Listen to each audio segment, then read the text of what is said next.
ಗ ನಾಮಪದದೊಂದಿಗೆ ಬಳಕೆ. ಇಕೆ ಇಗೆ ಪ್ರತ್ಯಯವು ಅದರ ಇಕೆ ಎಂಬ ರೂಪದಲ್ಲಿ ನೇರವಾಗಿ ಕ್ರಿಯಾಪದದ ಅನಂತರ ಬರುವ ಬದಲು ವಳಿ ಇಲ್ಲವೇ ಅಳಿ ಎಂಬ ಪ್ರತ್ಯಯದ ಅನಂತರ ಬರಬಲ್ಲುದು ಮತ್ತು ಅದರ ಇಗೆ ಎಂಬ ರೂಪದಲ್ಲಿ ಅಣೆ ಎಂಬ ಪ್ರತ್ಯಯದ ಅನಂತರವೂ ಬರಬಲ್ಲುದು ಎಂಬುದನ್ನು ಕೆಳಗೆ ಕೊಟ್ಟಿರುವ ಪದಗಳಲ್ಲಿ ಕಾಣಬಹುದು.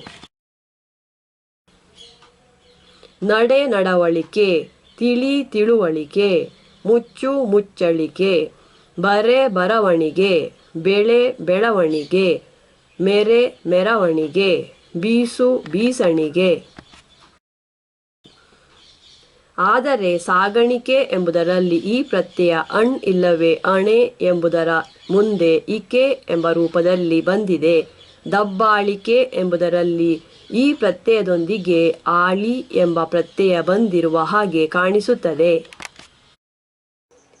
ಮೇಲೆ ಕೊಟ್ಟಿರುವ ನಾಮಪದಗಳನ್ನು ಕ್ರಿಯಾಪದವೊಂದಕ್ಕೆ ಎರಡು ಬೇರೆ ಬೇರೆ ಪ್ರತ್ಯಯಗಳನ್ನು ಸೇರಿಸಿ ತಯಾರಿಸಲಾಗಿದೆ ಎಂದು ಹೇಳುವ ಬದಲು ಅಳಿ ಇಲ್ಲವೇ ಅಣ್ ಎಂಬ ಪ್ರತ್ಯಯಗಳ ಬಳಕೆಯಿಂದ ತಯಾರಾದ ನಾಮಪದಗಳಿಗೆ ಇಕೆ ಇಗೆ ಪ್ರತ್ಯಯವನ್ನು ಸೇರಿಸಿ ತಯಾರಿಸಲಾಗಿದೆ ಎಂದು ಹೇಳಲು ಸಾಧ್ಯವಿದೆ. ಹುಟ್ಟುವಳಿ, ಸಾಗುವಳಿ ಮೊದಲಾದ ಪದಗಳಲ್ಲಿ ವಳಿ ಎಂಬ ಪ್ರತ್ಯಯದ ಮೂಲಕ ಮತ್ತು ಸಾಗಣೆ, ತಿರುಗಣೆ ಮೊದಲಾದ ಪದಗಳಲ್ಲಿ ಅಣೆ ಎಂಬ ಪ್ರತ್ಯಯದ ಮೂಲಕ ಇಂತಹ ನಾಮಪದಗಳನ್ನು ತಯಾರಿಸಲಾಗಿದೆ. ಒಂದು ವ್ಯವಸಾಯ ಇಲ್ಲವೇ ಗುಣಧರ್ಮವನ್ನಾಧರಿಸಿ ವ್ಯಕ್ತಿಗಳನ್ನು ಹೆಸರಿಸುವಂತಹ ಇಲ್ಲವೇ ಅಂತಹ ಗುಣಧರ್ಮವನ್ನೇ ಸೂಚಿಸುವಂತಹ ಕೆಲವು ಶಬ್ದಗಳಿಗೆ ಇಕೆ ಎಂಬ ಪ್ರತ್ಯಯವೊಂದನ್ನು ಸೇರಿಸಿ ಆ ವ್ಯವಸಾಯ ಇಲ್ಲವೇ ಗುಣಧರ್ಮವನ್ನು ಹೆಸರಿಸುವಂತಹ ನಾಮಪದವನ್ನು ತಯಾರಿಸಲು ಸಾಧ್ಯವಿದೆ. ಇಂತಹ ಶಬ್ದಗಳು ನೇರವಾಗಿ ಸಂಸ್ಕೃತದಿಂದ ಎರವಲಾಗಿ ಬಂದುವಿರಬಹುದು, ಇಲ್ಲವೇ ಕನ್ನಡದ ಶಬ್ದಗಳಿಗೆ ಗಾರ ಇಲ್ಲವೇ ವಂತ ಎಂಬ ಪ್ರತ್ಯಯವನ್ನು ಸೇರಿಸಿ ತಯಾರಿಸಿದವುಗಳಿರಬಹುದು. ಉದಾಹರಣೆಗೆ ಮಧ್ಯಸ್ಥ ಮಧ್ಯಸ್ಥಿಕೆ, ಶ್ರೀಮಂತ ಶ್ರೀಮಂತಿಕೆ, ಉನ್ನತ ಉನ್ನತಿಕೆ, ಬಿಲ್ಲುಗಾರ ಬಿಲ್ಲುಗಾರಿಕೆ, ಮೀನುಗಾರ ಮೀನುಗಾರಿಕೆ, ಮಡಿವಂತ ಮಡಿವಂತಿಕೆ. ಮಾಸ್ಟರಿಕೆ ಎಂಬ ಪದದಲ್ಲಿ ಈ ಪ್ರತ್ಯಯ ಇಂಗ್ಲಿಷ್ನಿಂದ ಎರವಲಾಗಿ ಬಂದಿರುವ ಮಾಸ್ಟರ್ ಎಂಬ ಪದದೊಂದಿಗೆ ಬಂದಿದೆ. ಇಂತಹ ಪದಗಳಲ್ಲಿ ಬರುವ ಇಕೆ ಎಂಬ ಪ್ರತ್ಯಯ ಮೇಲೆ ವಿವರಿಸಿರುವ ಇಕೆ ಇಗೆ ಪ್ರತ್ಯಯಕ್ಕೆ ಸಂಬಂಧಿಸಿದುದೇ ಅಥವಾ ಸಂಸ್ಕೃತದಿಂದ ಎರವಲಾಗಿ ಬಂದಿರುವ ಬೇರೆ ಕೆಲವು ಪದಗಳಲ್ಲಿ ಕಾಣಿಸುವ ಇಕ ಎಂಬ ಇನ್ನೊಂದು ಪ್ರತ್ಯಯಕ್ಕೆ. ಉದಾಹರಣೆಗೆ ಕ್ಷಣ ಕ್ಷಣಿಕ, ಯಂತ್ರ ಯಾಂತ್ರಿಕ ಇತ್ಯಾದಿ. ವಿವರಗಳಿಗೆ 8.3.5 ನೋಡಿ. ಸಂಬಂಧಿಸಿದುದೇ ಎಂಬ ವಿಷಯದಲ್ಲಿ ಒಂದು ನಿರ್ಧಾರಕ್ಕೆ ಬರುವುದು ಸ್ವಲ್ಪ ಕಷ್ಟ. ಘ ಇಕೆ ಎಂಬ ಪದರೂಪ ಪ್ರತ್ಯಯ. ಮೇಲೆ ಕೊಟ್ಟಿರುವ ಇಕೆ ಇಗೆ ಎಂಬ ಪ್ರತ್ಯಯದಿಂದ ಭಿನ್ನವಾಗಿರುವ ಮತ್ತು ಎಲ್ಲ ಸಂದರ್ಭಗಳಲ್ಲೂ ಇಕೆ ಎಂಬ ಒಂದೇ ರೂಪದಲ್ಲಿರುವ ಪದರೂಪ ಪ್ರತ್ಯಯವೊಂದು ಕನ್ನಡದಲ್ಲಿ ಬಳಕೆಯಲ್ಲಿದೆ. ಇದನ್ನು ಕ್ರಿಯಾಪದಗಳಿಗೆ ಸೇರಿಸಿ ಅವುಗಳ ಕ್ರಿಯಾರೂಪವೊಂದನ್ನು ತಯಾರಿಸಲು ಸಾಧ್ಯವಿದೆ. ಇದು ಕ್ರಿಯಾಪದಗಳು ನಿರ್ದೇಶಿಸುವ ಘಟನೆಗಳನ್ನು ವರ್ಣಿಸುತ್ತದಲ್ಲದೆ ಹೆಸರಿಸುವುದಿಲ್ಲ. ಉದಾಹರಣೆಗೆ ಅಂಜು ಅಂಜುವಿಕೆ, ಮಾಡು ಮಾಡುವಿಕೆ, ಹೊಗಳು ಹೊಗಳುವಿಕೆ, ವಯಸ್ಸು ಬಯಸುವಿಕೆ, ಬರೆ ಬರೆಯುವಿಕೆ, ಕುಡಿ ಕುಡಿಯುವಿಕೆ, ಇರು ಇರುವಿಕೆ, ತಪ್ಪು ತಪ್ಪುವಿಕೆ. ಈ ಪ್ರತ್ಯಯವನ್ನು ಸೇರಿಸಿದಾಗ ಉಕಾರಾಂತ ಕ್ರಿಯಾಪದಗಳ ಕೊನೆಯಲ್ಲಿ ವಕಾರ ಸೇರಿಕೊಳ್ಳುತ್ತದೆ ಮತ್ತು ಈಕಾರಾಂತ ಮತ್ತು ಏಕಾರಾಂತ ಕ್ರಿಯಾಪದಗಳ ಕೊನೆಯಲ್ಲಿ ವಕಾರ ಮಾತ್ರವಲ್ಲದೆ ಯ ಎಂಬ ಅಕ್ಷರವೂ ಸೇರಿಕೊಳ್ಳುತ್ತದೆ ಎಂಬುದನ್ನು ಮೇಲಿನ ಉದಾಹರಣೆಗಳಿಂದ ತಿಳಿಯಬಹುದು. ಇಕೆ ಎಂಬ ಈ ಪ್ರತ್ಯಯವನ್ನೊಳಗೊಂಡಿರುವ ಕ್ರಿಯಾರೂಪಗಳನ್ನು ನಾಮಪದಗಳ ಸ್ಥಾನದಲ್ಲಿ ಬಳಸಲು ಸಾಧ್ಯವಿದ್ದು ಇವಕ್ಕೆ ಬೇರೆ ಬೇರೆ ವಿಭಕ್ತಿ ಪ್ರತ್ಯಯಗಳನ್ನು ಸೇರಿಸಲು ಸಾಧ್ಯವಿದೆ. ಉದಾಹರಣೆಗೆ ಒಂದು ಕ ಆಕೆಯ ಹಾಡುವಿಕೆಯನ್ನು ಎಲ್ಲರೂ ಹೊಗಳುತ್ತಿದ್ದಾರೆ. ಒಂದು ಕ ನಿಮ್ಮ ಹೊಗಳುವಿಕೆಯಿಂದ ಅವನು ಉಬ್ಬಿ ಹೋಗಿದ್ದಾನೆ. ಒಂದು ಗ ಅವಳ ಅಳುವಿಕೆಗೆ ಕಲ್ಲು ಕರಗೀತು. ಕೆಲವು ವ್ಯತ್ಯಾಸಗಳು. ಕ್ರಿಯಾಪದಗಳಿಂದ ಕ್ರಿಯಾರೂಪಗಳನ್ನು ತಯಾರಿಸಲು ಬಳಸುವ ಈ ಇಕೆ ಎಂಬ ಪ್ರತ್ಯಯ ಪದರೂಪ ಪ್ರತ್ಯಯವಲ್ಲದೆ ಪದಪ್ರತ್ಯಯವಲ್ಲ. ಅದು ಮೇಲೆ ವಿವರಿಸಿರುವ ಇಕೆ ಇಗೆ ಎಂಬ ಪದಪ್ರತ್ಯಯಕ್ಕಿಂತ ತೀರಾ ಭಿನ್ನವಾದುದು. ಪದಪ್ರತ್ಯಯಗಳಿಗೂ ಮತ್ತು ಪದರೂಪ ಪ್ರತ್ಯಯಗಳಿಗೂ ನಡುವೆ ಎಂತಹ ವ್ಯತ್ಯಾಸಗಳೆಲ್ಲ ಕಾಣಿಸಬಲ್ಲುವು ಎಂಬುದನ್ನು ಮೇಲೆ 1.6ರಲ್ಲಿ ವಿವರಿಸಲಾಗಿದೆ. ಇಂತಹ ವ್ಯತ್ಯಾಸಗಳು ಈ ಇಕೆ ಇಗೆ ಮತ್ತು ಇಕೆ ಎಂಬ ಎರಡು ಪ್ರತ್ಯಯಗಳ ನಡುವೆಯೂ ಕಾಣಿಸುವುವೆಂಬುದನ್ನು ಅವುಗಳ ನಡುವಿರುವ ಕೆಳಗಿನ ವ್ಯತ್ಯಾಸಗಳು ಸ್ಪಷ್ಟಪಡಿಸುತ್ತವೆ. 1. ಇಕೆ ಎಂಬ ಪದರೂಪ ಪ್ರತ್ಯಯ ಎಲ್ಲ ಕ್ರಿಯಾಪದಗಳೊಂದಿಗೂ ಬರಬಲ್ಲುದು. ಈ ವಿಷಯದಲ್ಲಿ ಒಂದು ಅಪವಾದವಿಲ್ಲ.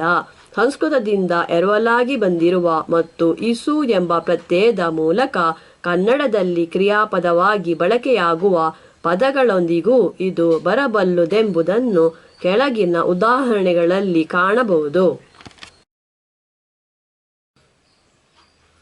ಅನುಮತಿಸು, ಅನುಮತಿಸುವಿಕೆ. ಶಿಕ್ಷಿಸು, ಶಿಕ್ಷಿಸುವಿಕೆ. ವಿರೋಧಿಸು, ವಿರೋಧಿಸುವಿಕೆ. ರಕ್ಷಿಸು, ರಕ್ಷಿಸುವಿಕೆ. ಇದಕ್ಕೆ ವ್ಯತಿರಿಕ್ತವಾಗಿ ಇಕೆ ಇಗೆ ಎಂಬ ಪದಪ್ರತ್ಯಯದ ಬಳಕೆ ಕೆಲವು ಕ್ರಿಯಾಪದಗಳೊಂದಿಗೆ ಮಾತ್ರ ರೂಢಿಯಲ್ಲಿದೆ. ಉದಾಹರಣೆಗಾಗಿ ಬರೆ, ಕುಡಿ, ಮಾಡು, ದುಡುಕು, ತಿರುಗು ಮೊದಲಾದ ಹಲವಾರು ಕ್ರಿಯಾಪದಗಳೊಂದಿಗೆ ಈ ಪ್ರತ್ಯಯದ ಬಳಕೆ ರೂಢಿಯಲ್ಲಿಲ್ಲ.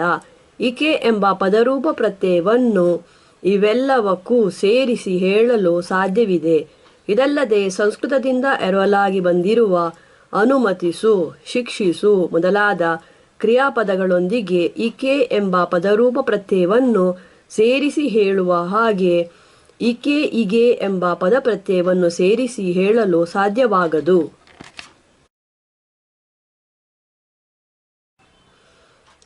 2. ಇಕೆ ಎಂಬ ಪದರೂಪ ಪ್ರತ್ಯಯದ ಬಳಕೆಯಲ್ಲಿ ಇಕೆ ಇಗೆ ಎಂಬ ಪದಪ್ರತ್ಯಯದ ಬಳಕೆಯಲ್ಲಿ ಕಾಣಿಸುವಂತಹ ಅನಿಯಮಿತ ಬದಲಾವಣೆಗಳಾವುವೂ ಕಾಣಿಸುವುದಿಲ್ಲ.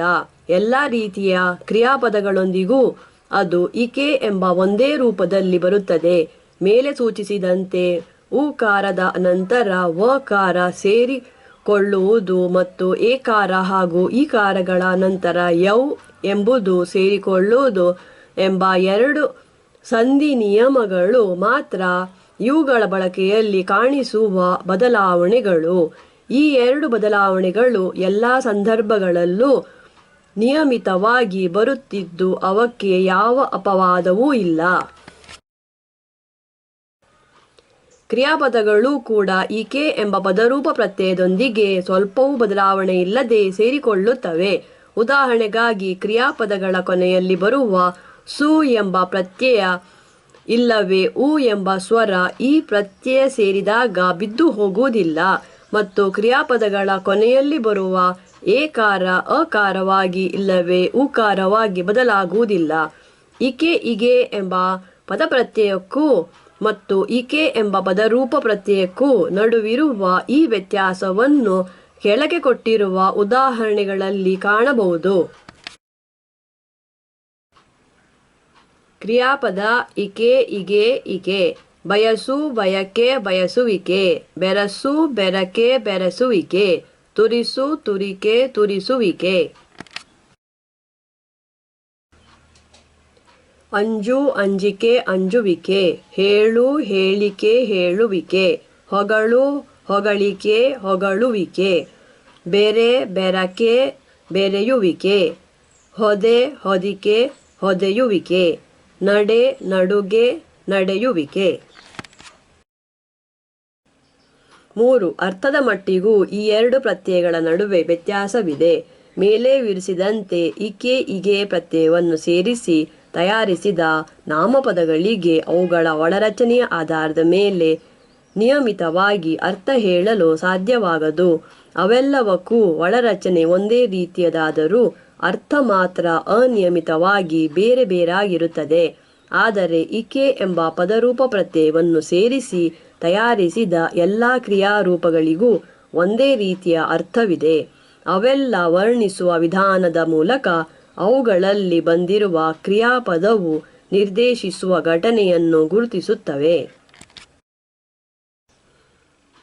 ಬಯಸು, ಬಯಕೆ, ಬಯಸುವಿಕೆ. ಕೆತ್ತು, ಕೆತ್ತಿಗೆ, ಕೆತ್ತುವಿಕೆ. ಹಾಸು, ಹಾಸುಗೆ, ಹಾಸುವಿಕೆ. ಹಿಡಿ, ಹಿಡಿಕೆ, ಹಿಡಿಯುವಿಕೆ. ಮೊಳೆ, ಮೊಳಕೆ, ಮೊಳೆಯುವಿಕೆ. ಹೊಲಿ, ಹೊಲಿಗೆ, ಹೊಲಿಯುವಿಕೆ. ಈ ಎಲ್ಲ ವ್ಯತ್ಯಾಸಗಳ ಆಧಾರದ ಮೇಲೆ ಇಕೆ ಎಂಬುದು ಕ್ರಿಯಾಪದಗಳಿಂದ ಕ್ರಿಯಾರೂಪಗಳನ್ನು ತಯಾರಿಸುವುದಕ್ಕಾಗಿ ಬಳಸುವ ಪದರೂಪ ಪ್ರತ್ಯಯವೆಂದು, ಮತ್ತು ಇಕೆ ಇಗೆ ಎಂಬುದು ಪ್ರಾಮುಖ್ಯವಾಗಿ ಕ್ರಿಯಾಪದಗಳಿಂದ ನಾಮಪದಗಳನ್ನು ತಯಾರಿಸುವುದಕ್ಕಾಗಿ ಬಳಸುವ ಅದಕ್ಕಿಂತ ತೀರಾ ಭಿನ್ನವಾದ ಪದಪ್ರತ್ಯಯವೆಂದು ಹೇಳಬೇಕಾಗುತ್ತದೆ.